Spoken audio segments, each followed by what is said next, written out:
Welcome to The Sleepy Scholar, the podcast where we turn the pages of history into your lullaby. Tonight, we delve into the echoes of the past with Women of the War by Barbara McLaren, first published in 1918. This remarkable book sheds light on the untold stories of women who played pivotal roles during tumultuous times. Thank you so much for listening. Please make sure you follow and subscribe to support the podcast. Close your eyes and let the tales of these extraordinary women guide you to a peaceful slumber. Chapter 1. Dr. Garrett Anderson, CBE, and Dr. Flora Murray, CBE. Dr. Garrett Anderson and Dr. Flora Murray have contributed one of the finest pages to the annals of women's work during the war, and by their success have greatly advanced the position of women in the medical world. Dr. Garrett Anderson was already a well-known surgeon, and Dr. Flora Murray, equally well-known as a physician in pre-war days, the former having qualified in 1897 and the latter in 1903. Dr. Garrett Anderson is a daughter of Mrs. Elizabeth Garrett Anderson, indeed the first British medical woman. During the month after the war broke out, Dr. Garrett Anderson and Dr. Flora Murray together organized a voluntary women's hospital unit staffed by medical women and offered their services to the French Red Cross. They established a hospital of 100 beds in Paris at Claridge's Hotel, Champs-Élysées, and it is notable that this was the first of the voluntary hospitals in Paris to start work in September 1914. Both British and French wounded were received and treated. It was not long before the excellent work of these two doctors attracted very special attention, with the result that they were approached by the War Office and asked to organize a hospital at Weimru near Boulogne, attached to the Royal Army Medical Corps. This invitation was a considerable triumph, for it was the first time that medical women were officially singled out by the British government and given equal responsibility with medical men. The Army medical authorities were quick to realize how wisely their trust had been bestowed, and in February 1915, Dr. Garrett Anderson and Dr. Flora Murray were asked to take up work on a larger scale and to undertake the entire management of the Endell Street Hospital, a large military hospital in London. During its 2 years of work for the sick and wounded, no military hospital has succeeded in establishing a finer record. To see it is a wonderful experience. The hospital consists of 17 wards with 578 beds and is entirely staffed by women surgeons, doctors, pathologists, oculists, dental surgeons, anesthetists, dispensers, nurses, orderlies. The only men are the patients. Sir Alfred Keogh, the Director General of the Army Medical Service, said, when speaking of it, "The hospital is in every respect a military hospital, differing in no way from any other military hospital in the country. Major operations comparable to those in any other institution are performed, and there is no limitation whatever, either medical or surgical, to the functions which the staff of the hospital undertakes. Particularly excellent work has been done in the pathological departments. A special feature of the surgery of the hospital has been the adoption there of a new method of treating wounds, introduced by Professor Rutherford Morrison. This treatment consists of the use of a bismuth iodoform paraffin paste for cases of septic wounds and fractures. Writing of the treatment, Dr. Garrett Anderson says, "In every case fever has disappeared, sepsis has subsided, and union of bone has taken place with astonishing rapidity, while the condition of the patient has benefited greatly from being spared painful daily dressings." Set in the very center of London and surrounded by tall buildings, with the buzz and whirl of London traffic all about it, a visitor would be inclined at first to think the hospital a sad and gloomy place. But that impression soon passes, for in the wards, bright with color, in the recreation room and library, but most of all in the faces of the soldier patients, happiness and contentment are the prevailing elements. An atmosphere is as hard to describe as it is easy to recognize. But the atmosphere of the women's hospital breathes rest and quiet, and the mutual confidence between patients and doctors, which is so invaluable an asset in successful treatment. Here, then, for the first time, it has been proved beyond all dispute, both to the medical profession and to the world outside, that women doctors and surgeons can equal the success of men in all branches of their calling, and not only with the ailments of women and children. The work that these women have proved themselves able to accomplish and to continue without sign of strain during 3 years of war ought at last to secure the recognition that it deserves. Dr. Garrett Anderson and Dr. Flora Murray will feel that they have worked successfully, not only for their patients, but for medical women in general, if, as a result of their demonstration, the doors of the medical schools are thrown open to women. That the majority of medical women working for their country today have been forced to gain their knowledge and skill in the schools of the enemy is surely one of the conditions which the war will sweep away forever. Chapter 2. Lady Paget, GBE. As a monument to human endurance and courage, there can be no more wonderful record than that of Lady Paget's hospital unit in Serbia. The whole unit, several members of which were Americans, worked with a devotion and a loyalty unsurpassed during the war, but in Lady Paget they had a born leader and a woman of indomitable heroism. At all the crucial moments, of which there were many, Lady Paget's wisdom, tact, foresight, and rapidity of decision saved the situation and enabled her hospital to render inestimable work to stricken Serbia. Lady Paget, as wife of a former British minister to Serbia, already possessed a wide experience of Balkan hospital work, having worked through the two Balkan Wars of 1912 and 1913. In November 1914, Lady Paget's hospital unit reached Uskub. This was one of the most critical phases for Serbia in the whole war. The Austrian invasion was at its height, and the Serbian armies, their ammunition exhausted, were being driven helplessly through the country before the enemy guns. Uskub was one of the main hospital bases, though the conditions there were of the roughest as regards sanitation and hospital equipment. As soon as Lady Paget's hospital could be hurriedly installed, it was filled to overflowing with wounded Serbian soldiers, and for 3 months the work was incessant. When the surgical work began to slacken, the great typhus epidemic swept over the country. The Serbians had no means of meeting it, and Lady Paget, with 2 doctors and 2 nurses, by superhuman labors prepared a great typhus colony at Uskub, Lady Paget herself undertaking the hardest menial work of scrubbing and cooking, and sparing herself no risk in washing and caring for the infected patients. By the labors of this gallant staff of 5, and some Austrian prisoners working under them as orderlies, huge barracks were converted into hospital buildings and filled with hundreds of typhus-stricken soldiers within little over a week. Then Lady Paget herself caught the deadly fever, and for many days her life was despaired of. She was so much beloved throughout Serbia that her danger was felt as a national disaster, and the children of peasants in faraway places, where she was known only by name, were taught to pray for her daily, while in the synagogues a special day was set apart for prayers for her recovery. In the spring, before Lady Paget was fully restored to health, she returned to England to prepare for further work, and in July 1915 she again went to Serbia.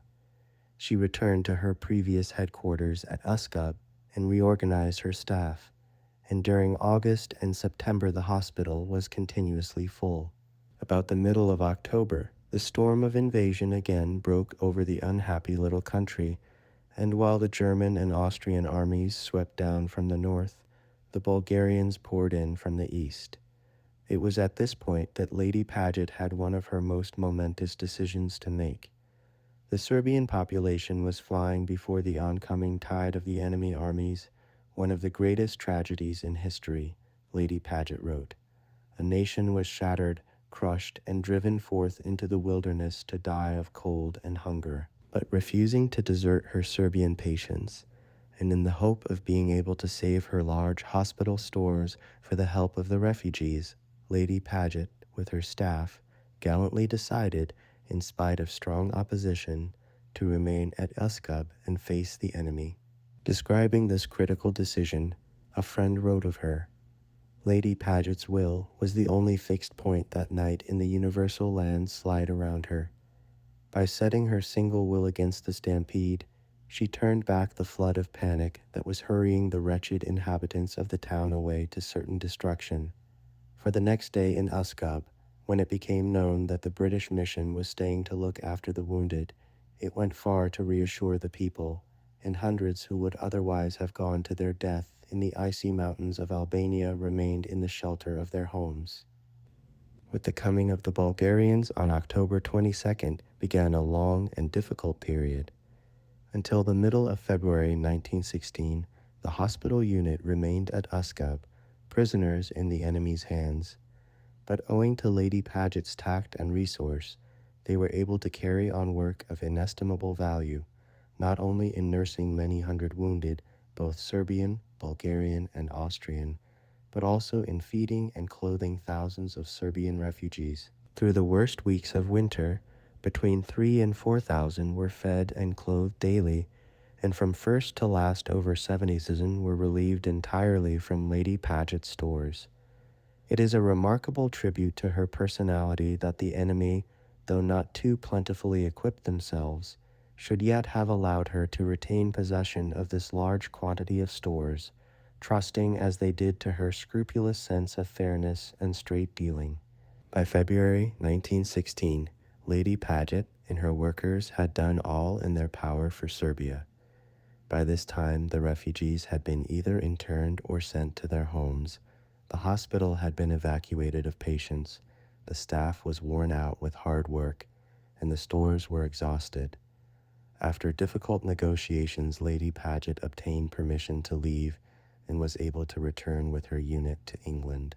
This is the third war in which she has given herself unsparingly to help the Serbians, and she has become an object of worship to this desolate people. To mark the national gratitude, King Peter has bestowed upon her the first class of the Order of Saint Sava, an honor that had never before been given to an uncrowned woman. Chapter 3. Miss Lillian Barker, CBE, and Miss Mabel Cotterill. The first element in the great development of munition work during the war, which has drawn women in tens of thousands into the service of their country, has certainly been the all-powerful motive of patriotism. But second to this, the practical success of the work has been made possible largely through the recognition and development of welfare work. What we understand nowadays by welfare does not consist merely in the provision of canteens and other amenities for workers. It means the study of human nature, the introduction of the humanizing element into work. Experience has proved that there is nothing in the world so calculated to get the best out of human nature as the human touch. Welfare work, undertaken sporadically in this country since the beginning of the 19th century, has been gradually introduced in our factories by the more enlightened employers. But the advent of women in such great numbers to munition works has set the seal of official approval on the system. The result of this work cannot be better illustrated than by the example of what has been accomplished by two of the most successful welfare workers. Miss Lillian Barker, the lady superintendent at the Royal Arsenal at Woolwich, supervises the women operators employed there with the good humor and sagacity of an ideal statesman. When Miss Barker took up her work at Woolwich in December 1915, there were 400 women and girls employed at the arsenal.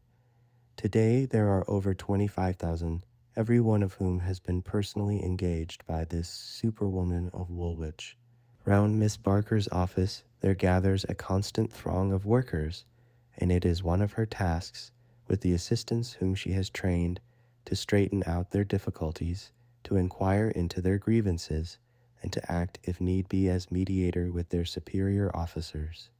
She advises all who come to her for help as to their health, their meals, their recreation, and the 101 details which the domestic guardian of a huge works can set to rights by understanding, patience, and tact. It is hard to give an adequate impression of the wonderful atmosphere which Miss Barker has created at Woolwich, but a visitor privileged to go round the shops in her company cannot fail to be deeply struck, not only by her influence with the workers, but by the general sense of contentment and health.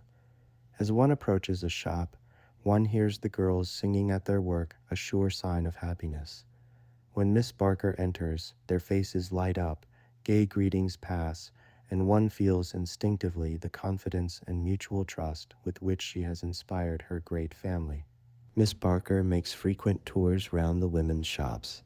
It is said to take a week to go over the whole arsenal, and all the time she is on the watch for possible improvements, perhaps the better ventilation of a factory, or some needed alteration in a cloakroom, stopping ever and again for a word with a girl on some matter relating to her well-being.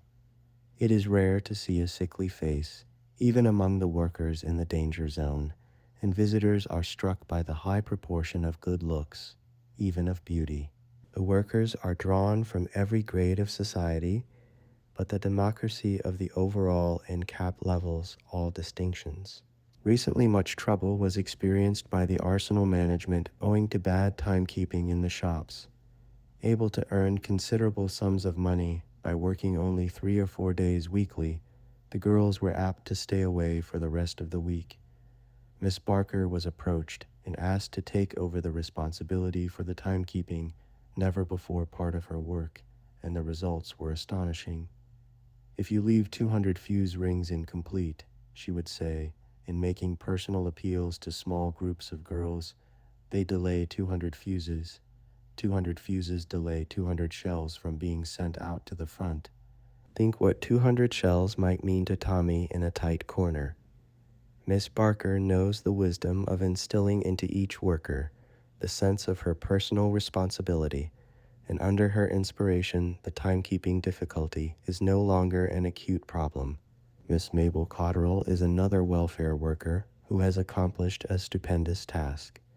Little more than a year ago, the first buildings of the greatest filling factory in the country began to rise from a desolate bog on the borders of England and Scotland. During the year, a town has grown to house the thousands of women employees who came to work in answer to the national appeal for their help. Miss Cotterill engaged and took to Gretna the first 50 fisher girls from the Aberdeen coast.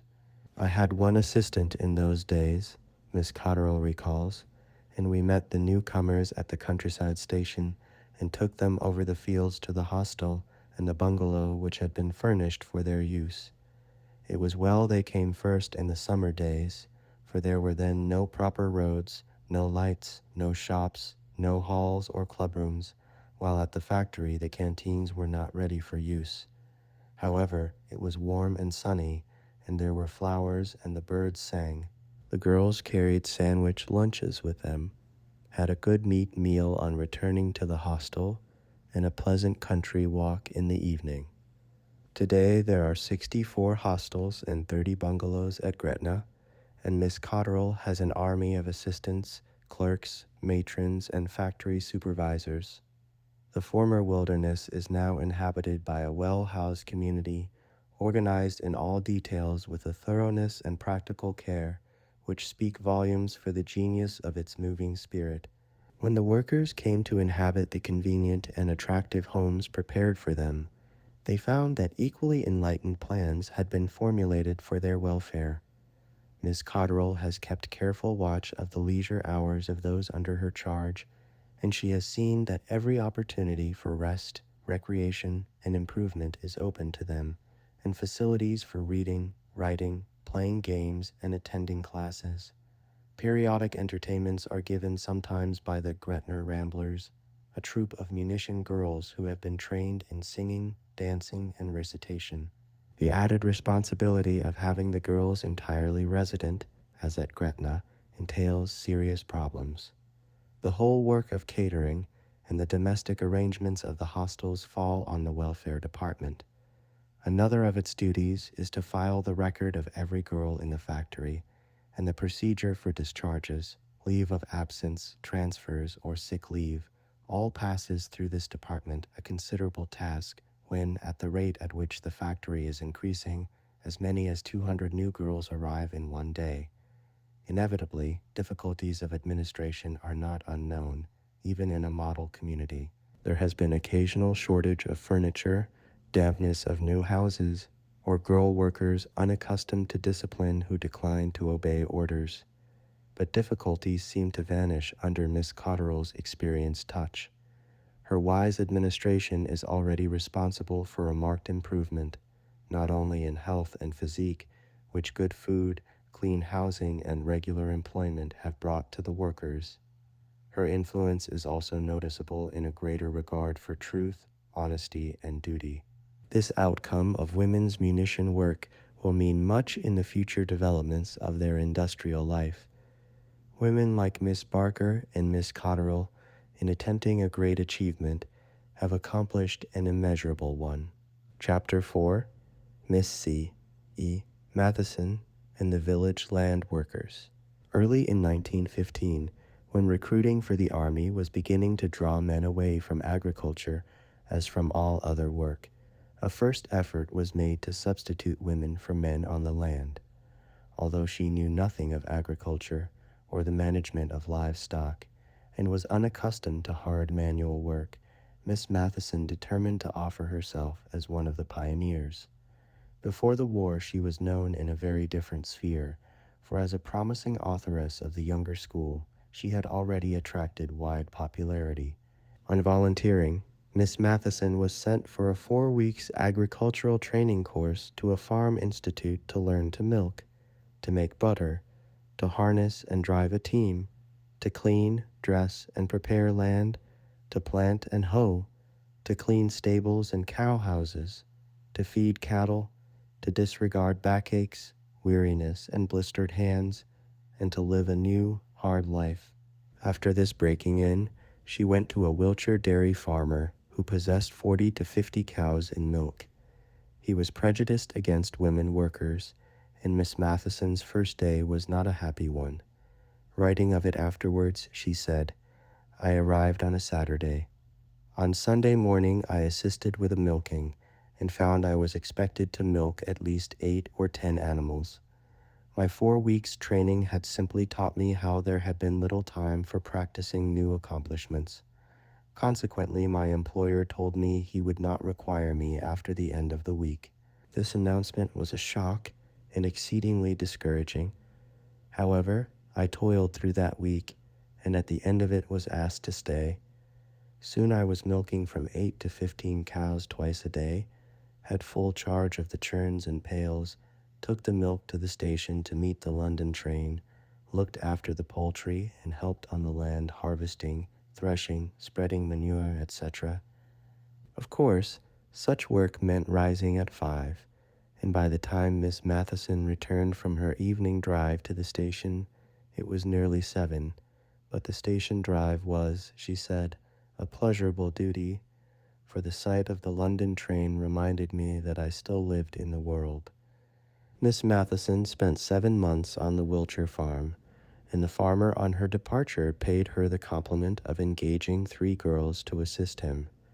She then went to the Prince of Wales's farm on the Duchy of Cornwall estate, where she is still working. This farm specializes in stock breeding, and the herd is a large and valuable one.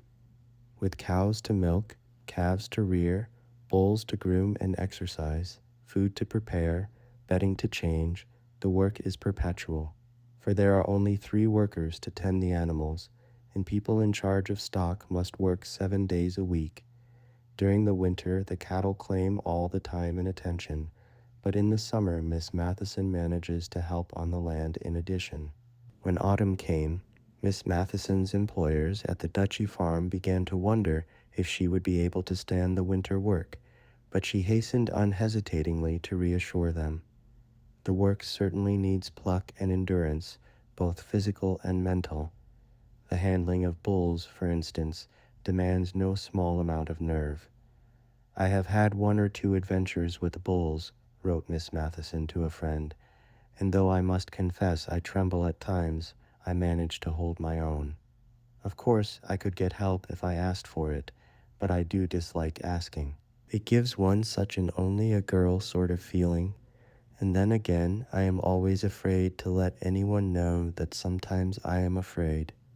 It is unnecessary to state the reasons which bring an educated woman voluntarily to take up such a hard and exacting life, not merely for a few weeks of summer, but month after month. Only a deeply rooted motive can be the impelling force, and there can be no finer form of patriotism than the unsensational performance of these strenuous tasks, far from the glamour and excitement of direct contact with the war.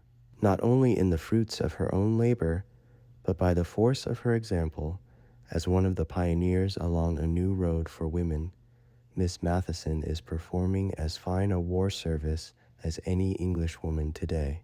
Just as the educated women have made an inspiring response to the call of the country in taking up agricultural work, so also have the women of the villages.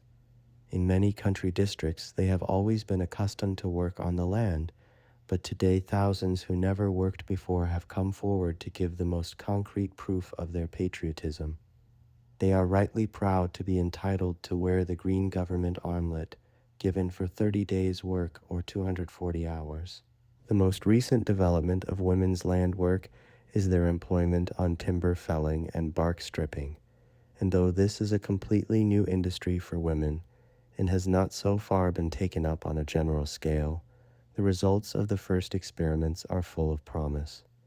Timber work has been started in Devonshire under the energetic auspices of Miss Comedy Hamlin, the inspecting officer for the Western District of England under the Board of Agriculture. An expert woodman instructor, after watching some of the novices at work, pronounced that in barking these women already excel men, and in tree felling they will certainly equal them. Many of the village women whose husbands are serving have wisely taken up land work as being the best antidote to worry. From Devonshire comes the story of a soldier ordered to the front, who gave his wife the parting counsel: "My dear, you go up and work on that old field tomorrow. It will help you more than anything." Mrs. Hockin went and worked indomitably at any job in all weathers, and is proud that she can earn a man's day wage at piecework. "Why I am a war worker is because I felt it was my duty to do my bit," Mrs. Hockin writes. "I am a married woman with 3 children. My husband has joined the army, and I have done my best to help my country. As I live in the country, there is nothing for me to do but to work on the land, which I have done for nearly 2 years. I have worked on the farm doing various kinds of work, such as weeding corn, hoeing turnips, spreading manure over the fields, turning up ground, picking in apples, wheeling away coke, helping in the harvest fields, both hay and corn, and by what our employers have told our instructor, we have given them every satisfaction." Mrs. Hockin has recently taken up the new timber felling work and is now leader of a gang of woodwomen. Though she is new to the work, Mrs. E. Hockin is able to fell trees at the rate of 30 and half a day, and she states that she does not find the work unduly fatiguing, though a bit windy.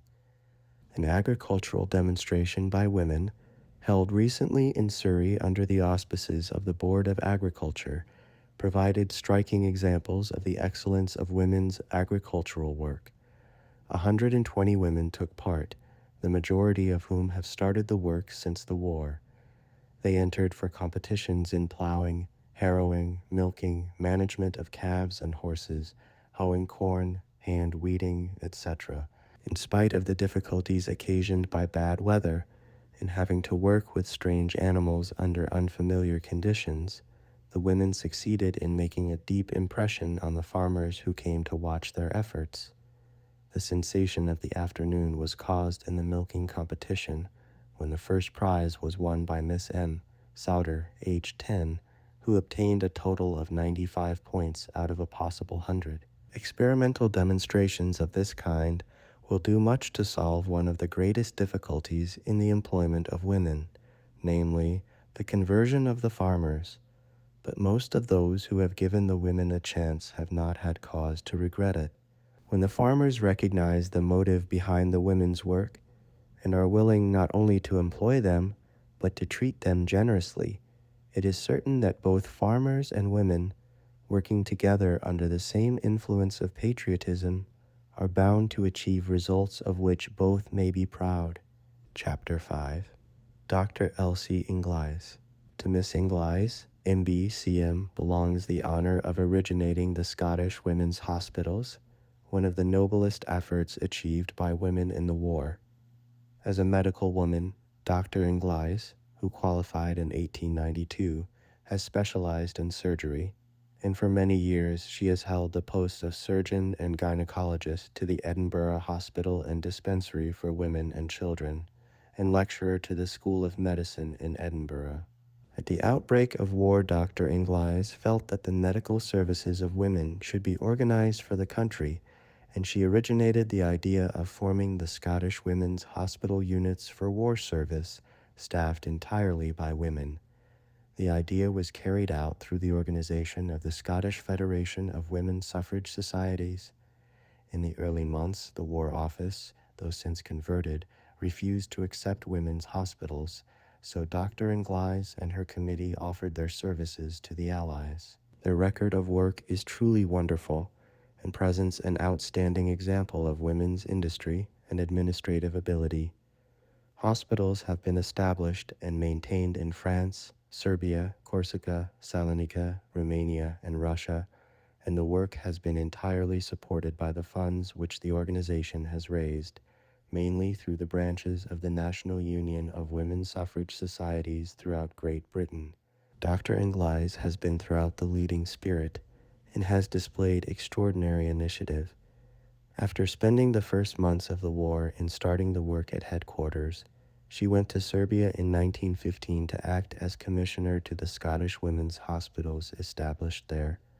One unit on its way to Serbia was detained for a few weeks in Malta for service with the British wounded at a moment of medical shortage, and Lord Methuen, the military governor, wrote a glowing appreciation of their work. "They leave here," he wrote, "blessed by myself, surgeons, nurses, and patients alike, having proved themselves most capable and untiring workers." In Serbia, the Scottish women were confronted with all the hardships and difficulties experienced by workers in that unfortunate country. Undaunted, however, they established their hospitals, heroically overcoming the problems of sanitation and supplies which beset them on all sides. The hospital at Kragujevac, over which Dr. Inglis had personal charge, was described by the military authorities as a picture of cleanliness, order, and comfort. When the time of the Serbian retreat came, the 5 hospitals in charge of the Scottish women fell back towards Albania. At Kruševac, Dr. Inglis decided to remain with her staff to care for the Serbian wounded during the enemy occupation.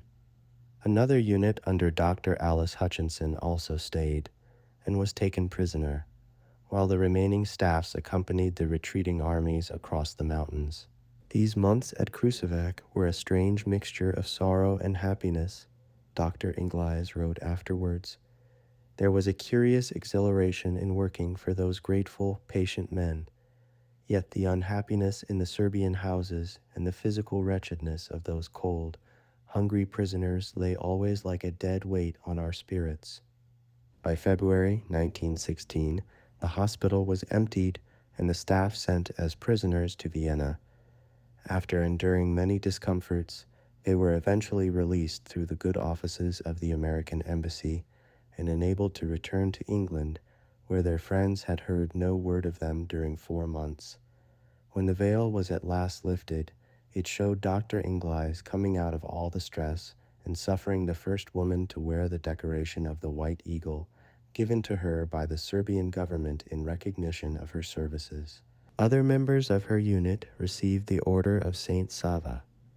"The Serbian nation," said the Crown Prince, "will never forget what these women have done." But not content with such services to Serbia, and with her courage still undaunted, Dr. Inglis again set out in September 1916 at the head of a fresh unit, for service with the Serbian army fighting in South Russia. The unit, numbering 76 women, comprised a staff of women doctors, an X-ray operator, a dispenser, 17 fully trained nurses, 16 orderlies, besides cooks and laundresses. The accompanying transport column, under the Hon. Mrs.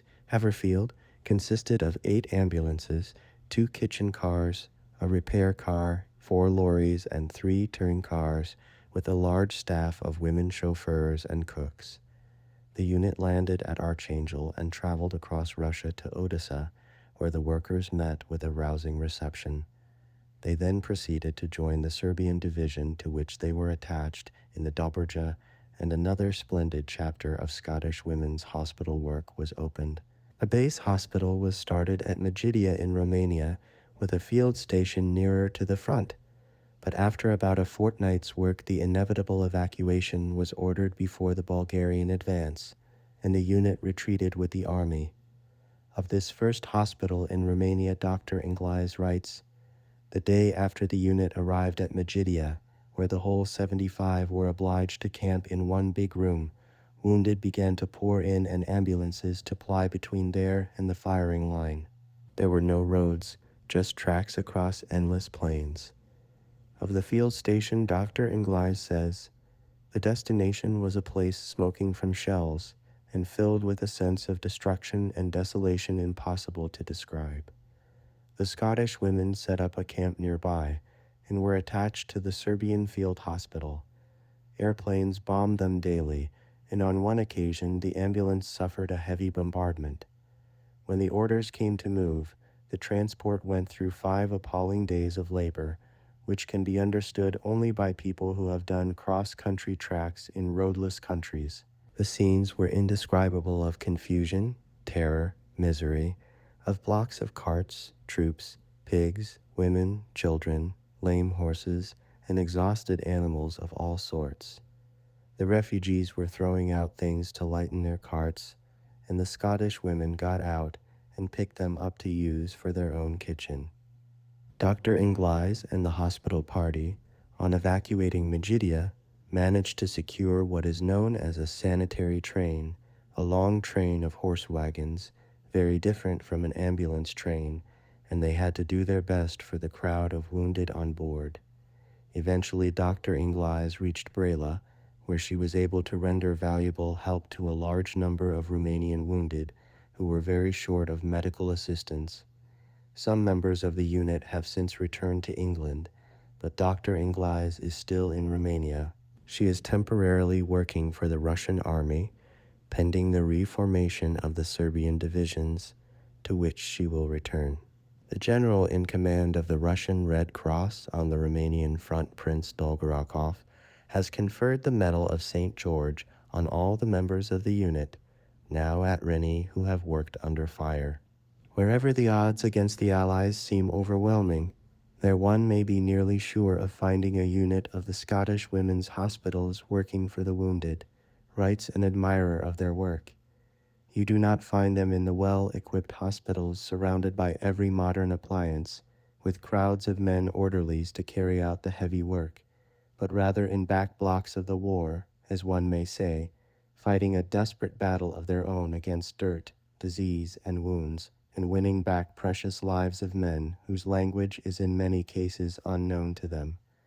Dr. Elsie Inglis has that magnetic personality which can command efficiency even with inadequate equipment and in hopeless environment. The inspiring work of this great woman doctor makes her indeed a worthy leader for those wonderful Scottish women who are putting their whole soul into the work they have undertaken without any thought of recompense, without vainglory, and without any other motive than the desire to help and heal. Chapter 6. Miss Harriet Sprott, the Mrs. Playfair, and Lady Baden-Powell. The Young Men's Christian Association commenced work in the camps in France as soon as war began. For many years it had been accustomed to provide huts in the summer camps at home, but since the war the organization has increased to such an extent that it now covers a vast field of enterprise. The YMCA, huts, and those of the church army have proved the salvation of the men, who, when off duty, had nowhere to go, while in the camps the canteens provide an opportunity for them to buy small necessaries, tobacco, or any supplementary food in addition to their army rations. The work of the ladies in the YMCA huts in France is largely responsible for their great success. This work is arranged by a committee under Princess Helena Victoria, with the Countess of Bessborough as Han, secretary, and it is owing to their insight and skillful organization that it has been so successfully managed. The workers, whose service is entirely voluntary, sign on for 4 months, pay all their own expenses traveling, board, lodging, etc., and provide their uniform dark gray coats and skirts with blue facings. Many of them have been living in France for over 2 years, in the simplest accommodation, devoid of all luxury, and devoting themselves entirely to the work. The best illustration of what they are doing can be taken from the experiences of a few typical workers. Miss Harriet Sprott manages a district which has its headquarters in a base town under the shadow of a great cathedral. Describing the average day of her workers, Miss Sprott says that their mornings till 12 o'clock are spent in preparation of the canteen counters, so that the quickest possible distribution of refreshments and other small purchases may be made to the soldiers in the short hours fixed by the camp authorities which they may spend at the hut. No money is taken over the counter. Tickets have to be bought. It is usual for the queue of men waiting to buy tickets to extend the whole length of the room. On a busy night, it even stretches into the billiard room and curls back halfway up the main hut. Old YMCA. Habitués know the arrangement so well that no time is wasted, but Miss Sprott reports that it takes double the time to serve a newly arrived draft, to whom the French money and its purchasing power are sources of bewilderment. The heaviest part of the work is always at night, but the men are unanimously said to be so good-natured, patient, and orderly that, however dense the crowd, they all get served in time.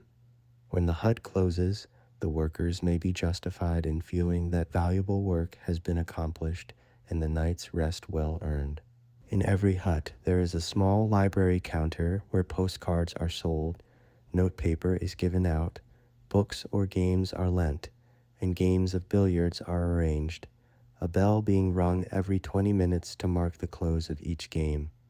Miss Sprott writes, "To sit down here is considered a rest, but one can have a busy time. Private A brings his watch and hopes it will not be too much trouble to get it mended for him. You take down his name and hope the watch will not get mixed up with some half-dozen others passing through your hands, and that you will be able to get it back in time from the watchmaker before Private A goes up the line. He himself has apparently no misgivings. Indeed, the implicit faith of himself and his fellows in one's unworthy self is something quite touching. Many questions are asked and answered. I have been consulted on religious matters and listened to innumerable family histories." The first move in a confidential talk comes when Tommy pulls out his paybook and spreads before you the photos of his relatives. To most of us, the hour spent each evening at this little counter is one to look forward to. Another worker is Miss Lilia's Playfair, who, with a group of other ladies, went to a base town in France in February 1915. A canteen had been started in the only available place, a very small, inconvenient room, but even so, Miss Playfair reports that it was packed every evening and most of the day. Gradually, the proper huts were built in the outlying camps and in the town, and there are now over 10 huts and 2 cinemas in this district, which Miss Playfair and her sister, Miss Audrey Playfair, manage in alternate spells. Describing her work, Miss Playfair says, "Besides serving at the canteens and helping with the arranging and ordering of food, we do most of the entertainments. I have organized a small orchestra which plays at different huts, and last year we had a most successful Pyrrhic troupe. We hope shortly to produce a revue and 2 or 3 short plays. French classes are held regularly, and the men are keen to learn. It is hard work, as our hours are long, but it is very interesting, and the men are so appreciative and say that they do not know how they could endure things without the YMCA. How much the Tommies themselves appreciate the presence of the YMCA, ladies, may be seen in the following extract written by a Tommy describing what he calls a heaven-sent organization. When I entered the hut, I was greeted with that glad smile of welcome which I shall always associate with the YMCA by real English ladies, the first I had seen for over 7 months, except the nurses, of course. I only wish to God that I could adequately describe my feelings, and I know mine were the same as thousands of my brothers in arms.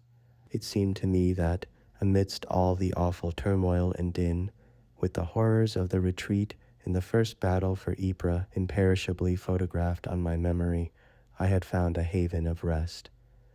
Volumes could be written by the lady workers on the mingled humor and pathos in their interviews with the men. In a letter to a friend at home, a worker says, "All the time out here life is so full of humor, if only one had the gift of describing it. At one moment one is doing something for a very correct general, and at the next one is in a hut having tea with a soldier, ex-greengrocer, quite charming, but the unmistakable type. Everyone who interests the greengrocer has to sign their names in his Bible. Then one takes an Australian out shopping, and he tips 1-2 francs for one's trouble." Quite apart from their ministrations to the men's material needs, the influence of the YMCA, ladies in France, has been invaluable, cheering, encouraging, and helping the men in countless ways in their brief hours of leisure, and relieving by their presence the endless monotony of their life of discipline. Among the interesting features of the YMCA work are the scout huts started by Lady Baden-Powell at 2 of the bases. The ladies who work in them are mostly scoutmasters and wear the scout uniform, old boy scouts amongst the troops being their most keenly appreciative patrons. Lady Baden-Powell went to France in October 1915 to organize the work when the huts were built, and she worked for some months in the first 2 huts. In June 1916, a Girl Guide hut was built from funds earned by girl guides who, forbidden by their rules from collecting money, each did a day's work for the fund. Lady Baden-Powell is putting her energies into developing the Girl Guide movement on the same scale as the Boy Scouts. Realizing the responsibilities of citizenship which the opportunities of the war have brought to the women of the country, the advantages are manifest of a voluntary training for girls on the lines which have been so successful with boys, and the Girl Guide movement is a step to this end. Chapter 7. Miss Agnes Borthwick. No woman's work has more directly furthered the prosecution of the war than that of Miss Agnes Borthwick, who within 1 year has risen to the unique position for a woman of works manager in a great munition factory. When Miss Borthwick sees the trains laden with ammunition steaming out of the factory straight for Southampton, she must feel with justifiable pride that she and her 4,000 girls are working for the country as vitally as the soldiers, who will fire the unceasing stream of shells which the girls are sending to them day by day. Miss Borthwick's rise to her present position of responsibility has been rapid, even judged by the standards of war promotion. She is of Scottish birth. A woman of high educational attainments, she took an honors M.A. degree in English at Glasgow University in 1912, and subsequently held a research scholarship at Bryn Mawr College, USA. Miss Borthwick spent 2 years studying in America, and from Bryn Mawr went to Whittier Hall, University of Columbia, New York, and Barnard Hall, Radcliffe College, Cambridge, Mass. She also did some research work in Harvard Library. At the outbreak of war, Miss Borthwick returned to England, and in November 1915, when the newly formed Ministry of Munitions appealed for women workers, she volunteered and went to Woolwich for a course of training in both the theoretical and practical work of shell and cartridge filling. At the end of 5 weeks, she obtained a first grade or excellent certificate. In January 1916, Miss Borthwick was sent to Georgetown by Paisley, where a new filling factory was in course of construction. Here she began work with only 24 girls. At first, she and her workers scrubbed the shops, cleaned the newly built blocks of buildings, and unloaded the trucks of empty shells, which arrived at the factory ready to be filled with explosives. By the end of January, the shops were sufficiently prepared for the real work to begin, and 200 girls were taken on and instructed in filling. After that, the factory grew rapidly. Every week, from 30 to 50 girls were engaged, who started work in the new blocks, which were taken over from the builders as fast as they were finished. 2 months later, Miss Borthwick was promoted from foreman to assistant works manager, and in May, on the promotion of the works manager, she took his place. By the end of 1916, the 24 original workers had increased to 4,000 girls, and when an inspector came round to inquire into the question of labor dilution, he was unable to eliminate a single man, for the only men employed in the factory were a few engineers and mechanical experts. Not only do the girls do all the filling of 18-pounder shells and cartridges of all sizes, but they also do the packing of the filled shells and the trolleying to the railway.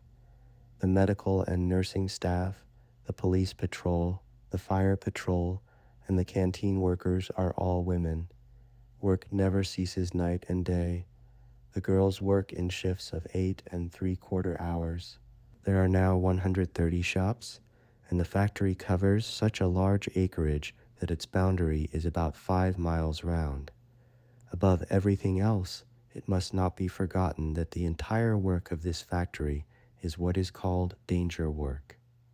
Although every possible precaution is taken for the safety and health of the workers, in all handling of powerful explosives the element of danger must be present. Miss Borthwick is only 27. She is a fresh-looking girl with a very quiet manner, suggesting a reserve of resolution and courage eminently necessary in her work. On her shoulders rests the heavy responsibility for the successful working of the factory, and she has helped to develop it in an incredibly short time from a few huts to the throbbing hive of industry which it is today, owing to her efficiency, and because she has never failed to make good whatever she has undertaken. She has earned this great opportunity of service to the country. She talks of her work as calmly and naturally, as if there were nothing remarkable about it. Yet she made this admission while on a recent 3 days' leave. Until I came away from the factory, I hadn't realized how heavy and how unending the responsibility is. Chapter 8. Mrs. St. Clair Stobart. No woman has seen the war at closer quarters and in more varied fields of action than Mrs. St. Clair Stobart, and no one has worked harder to help the sick and wounded on the field, in besieged fortresses, at base hospitals, and in the stricken villages of a ravaged and invaded country. Everywhere she has sought and found her opportunity to bear her part in the actual campaign, a part such as no woman has ever taken before. The outbreak of war found Mrs. Stobart already trained, for she had gained her experience with the Women's Convoy Corps, which she founded, and which did such successful work in the Balkan War in 1912 to 1913. Early in August 1914, therefore, she was entrusted with the leadership of an ambulance unit under the organization of the St. John Ambulance Association, and proceeded at once to Brussels. Before a hospital could be established, the Germans had entered the city, and Mrs. Stobart escaped with difficulty after having been actually a prisoner in German hands and condemned to be shot as a spy. Nothing daunted by her first experience, Mrs. Stobart then established a hospital in Antwerp. After 3 weeks of fine work, the town was besieged, and the bombardment began. The hospital was in the direct line of fire of one of the enemy's objectives, the ammunition depot, but under a storm of shell fire, Mrs. Stobart and her unit rescued their wounded, and were themselves the last to leave the burning city, crossing the bridge of boats just before it was blown up. After the fall of Antwerp, Mrs. Stobart accepted an invitation from the French Red Cross to establish a hospital at Cherbourg. At first, the work was very heavy and the numbers of wounded enormous, but once it was started, Mrs. Stobart was able to leave the smoothly working hospital in good hands and to answer the call to help Serbia, then in such dire need. Accordingly, after spending some time in making her preparations, she traveled to Serbia in April 1915 with a fresh unit. On arrival, Mrs. Stobart began by establishing a camp hospital entirely consisting of tents at Kragujevac. It was the first experiment of this kind which had been tried, but the advantages of healthy outdoor conditions, as opposed to the alternative of insanitary buildings, were soon proved for the hospital, which had been requested by the Serbian medical authorities to undertake surgical work, entirely escaped the scourge of typhus. Unfortunately, this was not so with regard to typhoid, from which several members of the staff died in June 1915, including the well-known author, Mrs. Percy Dearmer, who, though far from strong, had offered her services to the unit and had already done fine work. During the first 3 months, the hospital undertook both civil and military cases, and Mrs. Stobart organized a further invaluable and successful scheme in establishing roadside tent dispensaries in 7 or 8 remote villages. Altogether, within a few weeks, 22,000 civilians received surgical and medical assistance. At the end of September 1915 came a signal proof of the confidence which Mrs. Stobart had inspired in Serbia. The army was preparing its fresh resistance to the second invasion, and the Bulgarians were on the eve of declaring war. Mrs. Stobart was approached by the Serbian military authorities and asked to mobilize a portion of her unit as a flying field hospital. She was appointed commander with the rank of major in the Serbian army, the first time in history that such an appointment has been given to a woman, and the unit, which was called the First Serbian English Field Hospital, was attached to the Šumadija Division. After making arrangements for the continuation of the work of the Kragujevac Hospital, Mrs.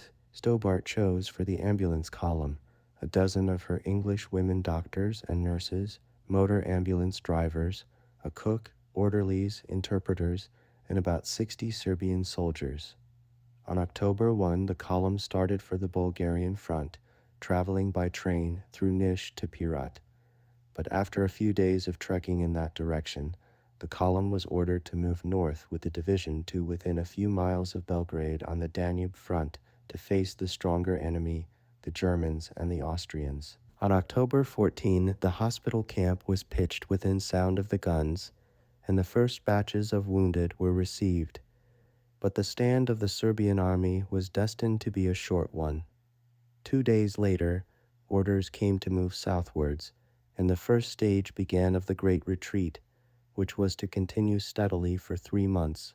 The life of the members of the field hospital during the retreat was indeed a strange one, forever on the march, stopping for a few hours to pitch a camp and attend to the wounded brought to them from the battlefields close at hand, evacuating them by motor ambulance to the nearest railway or hospital, and then marching on again.